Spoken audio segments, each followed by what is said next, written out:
we're going to be doing today is having a look at creating a survey, and we're going to do that using Typeform. Obviously, there's lots of survey tools out there, but for this occasion, I've just chosen Typeform. It's a little bit more visual. It's nice when people use it. It's one question per click. So yeah, it feels nice for them to use as well. So what we're going to imagine is that we're conducting this survey on behalf of a chocolate company, and they want to understand a bit more about their customers, about maybe product ideas for the future, and get some ideas for what they should do with the website in the future as well. Okay. So if we go to Typeform, I've already started this because 15 minutes just goes so quickly. So what every good survey needs is a good introduction. So the things that we need to cover in an introduction are things like just a general introduction as to what the survey is about. We need to tell people how long it's going to take them to complete. So we want to set those expectations for people so that they know, have they got time to complete the survey? We don't want them getting halfway through it and then getting annoyed because it's taking longer than they thought it should do. We've also got an incentive here, so it's really important to incentivize people to get them through the survey and to give them a reason to actually begin the survey in the first place. So they can win a year's supply of chocolate, which is very tempting. I'm sure I would totally go for this survey.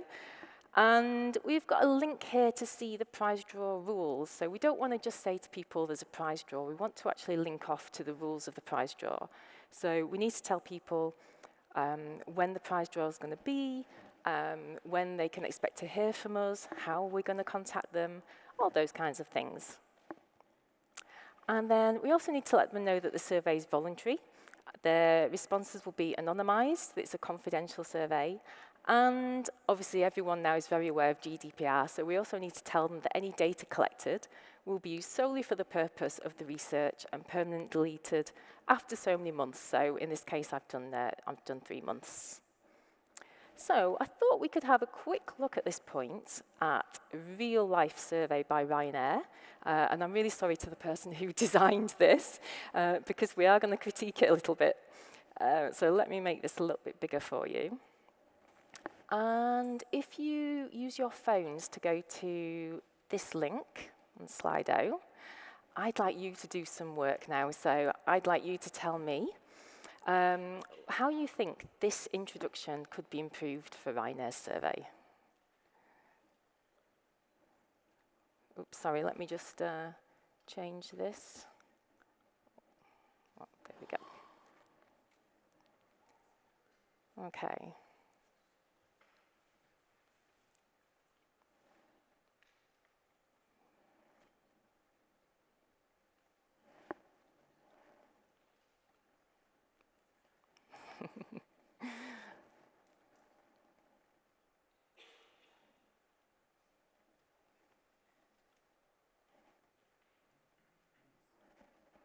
Okay, brilliant. So yeah, 4%, it does look like the survey is going to take a long time to complete, doesn't it? Yep, no estimated completion time, spelling mistakes. So yeah, we've got several typos in here. Thank you for your time. 5 minutes here, we're missing a space. So that could decrease trust with people as well. They might not think this is a real Ryanair survey. Especially coupled actually with the fact that this says SurveyMonkey at the top. So if someone's not familiar with what SurveyMonkey is, they might think this is, it's not really Ryanair, it's a dodgy website. Line length too long, what we do with my data. Yes, it's missing the prize draw terms, it's missing the GDPR information as well. Oh. Try and make that a bit bigger for you guys at the back.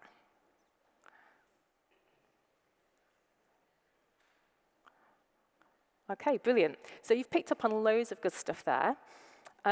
Also, I would say that the contrast of the font is not as good as it could be. I think using grey, it may have some accessibility issues there, so using a black font would be better as well for people. Okay, so let's get back to our survey.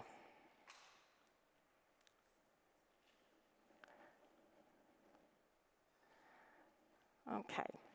So the first thing that we want to do with our survey is we want to make sure that the right people are completing it. We don't want people completing the survey about chocolate if they don't buy chocolate. So we could start with a screening question. Say something like, do you buy chocolate? Yes or no? And then the people that answer no, we could send them out of the survey. And the people that say yes, obviously they go through and complete all of our survey questions. But the problem with that is that we're not really collecting any data from people. So what we could do is combine that into this question. So we could instead ask them, how often do you buy chocolate? Give them some responses here to choose from, and then have a never option. So the never is the equivalent of that no option that we talked about before. So here we're getting some interesting data that we can use rather than just a yes response. And it's really important with questions like this that we do give them some answers, because the problem is that people could put anything in here. And if we gave them some choices that were a bit more vague, like often or frequently or sometimes, they're so open to interpretation. So your version of often might be different to my interpretation of what often means. So we want to make sure that we're all on the same playing field, we're all understanding it correctly. Okay, and actually the nice thing about Typeform is you can add images. So let's add a chocolate image here, just to make it look nicer for people. Let's go for some hearts. Oh, and that doesn't look very good, does it? So we're going to move it over to the side. So you can change the layout quite a bit in Typeform as well. You can change the mobile one as well. So that's looking a bit nicer. And this company have also got some ideas for some future products. So their product development team have got some ideas for what flavoured truffles they might do in the future. And they wanted us to ask in the survey some questions around what flavours people might like. So we could ask them something like this. We could ask them, we're thinking about new flavours for our truffles. How do you feel about marshmallow flavoured truffles? And then we could give them a 5-point Likert scale like this to reply. Now, these are really good 5-point Likert scales. And the reason they work well is that you've got 2 positive answers, a neutral answer, and 2 negative answers. So it's very equal weighted for people to use. And these have been used time and time again in surveys. They work really well. They test really well. Okay, so obviously we've got one question here with one piece of data about marshmallow flavoured truffles. Now, if the company have got different flavours that they're thinking about in the future, we could actually have a much better style of question. So we could change this into what's called a matrix. So I'll just delete this one. And a matrix enables us to look at different factors. So it means that we can ask people about all these different types of truffle flavours, but keep them on one question. So you can imagine if this was split into 4 different questions, the people would have to answer 4 questions, click 4 times. The form would feel longer. That progress bar at the top would seem like you've got much longer to go. So this eliminates all those things.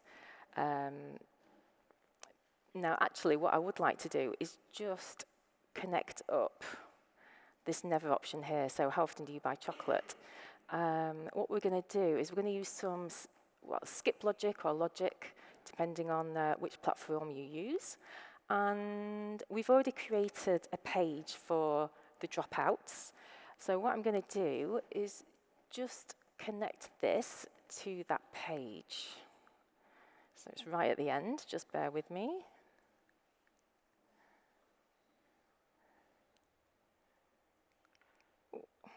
There we go.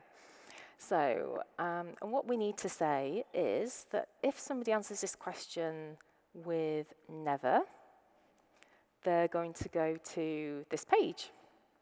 So if we save that and then preview it, you'll see what happens. Okay, so how often do you buy chocolate? Never. If we submit that, so that would kick us out of the survey. So just to show you how that works.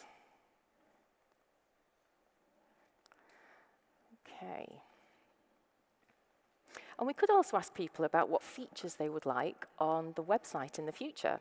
So we could ask them something like this with an open field that they can fill in. Now, obviously, there's some problems with this. With open text fields, they take time to complete.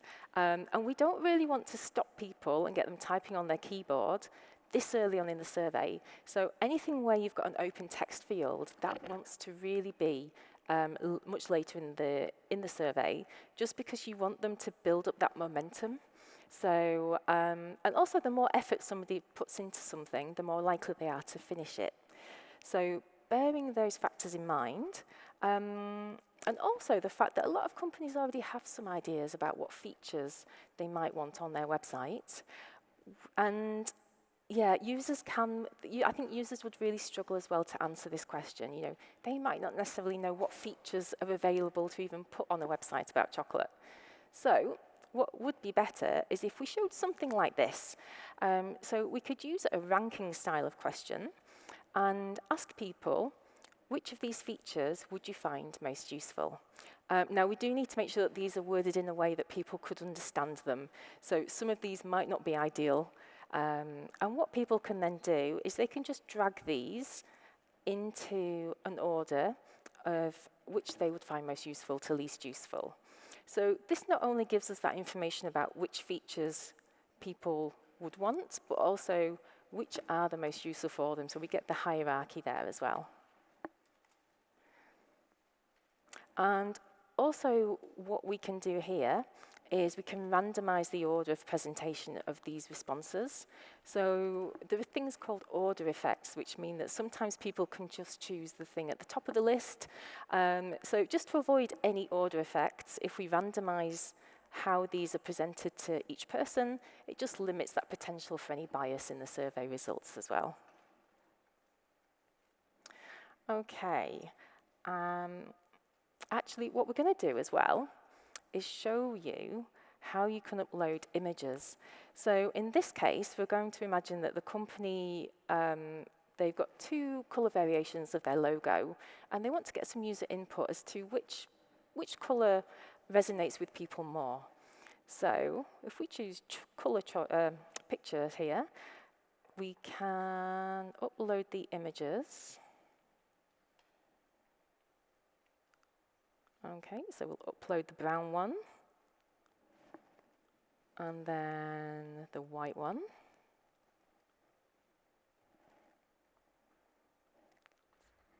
Okay, and then we can say, here are two variations of our logo. Which color do you prefer?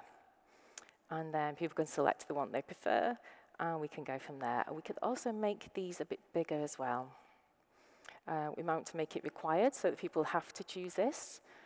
We don't want multiple selection. Okay. We could have another option as well, but that doesn't look very nice, so we're not going to bother with that one for now. You can also add some alt text as well. So obviously for accessibility, that's a really good thing to make sure that you've got that alt text on all the images. Right, so shall we get you creating some questions to add to this survey? So we'll go back to the Slido. And hopefully we can just use the same one.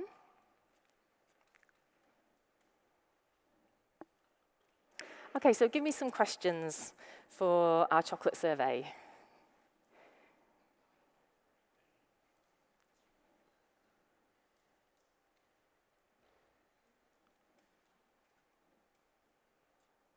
Do these show at the bottom or the top?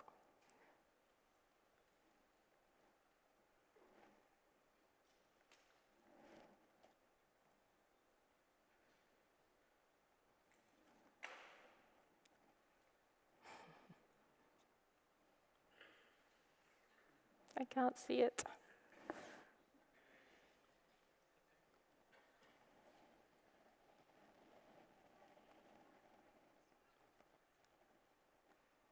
There we go. Right, okay. What's your favorite chocolate brand and why? Yeah, okay, so this is a really good question. We might want to see what they think to competitors and learn from learn from that. So let's add that one in. Probably give them a multiple choice.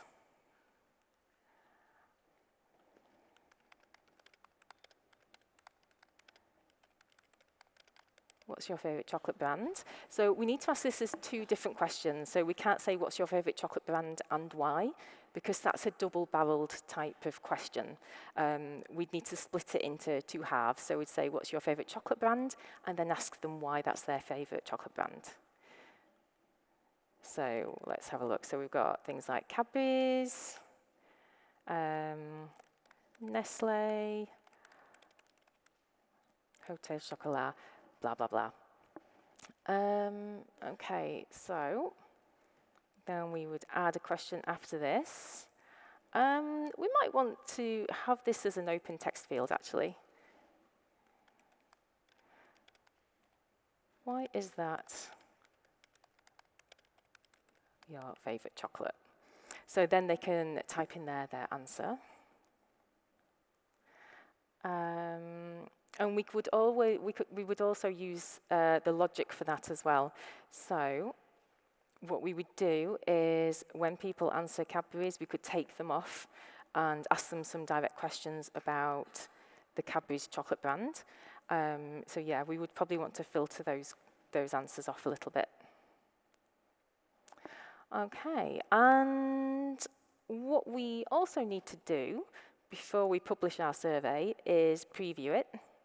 And actually, let's have a look at it on mobile.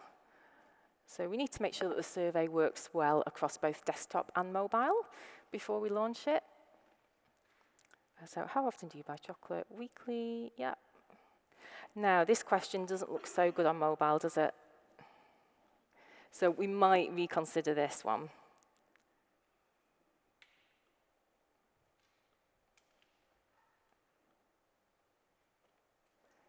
Okay, so you get the idea. That's how you can test on mobile.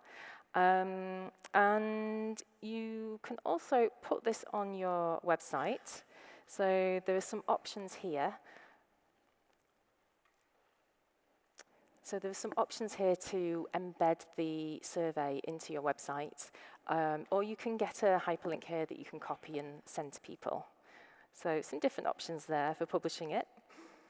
And you might also be wondering, okay, so I've created a survey. How do I get people to fill it in? So you've got several different options, really, and you can be creative as well. So you could send it to your email list. You know, if you've got a marketing team or if you've collected that customer data already, you can send it that way. You could use a recruitment company.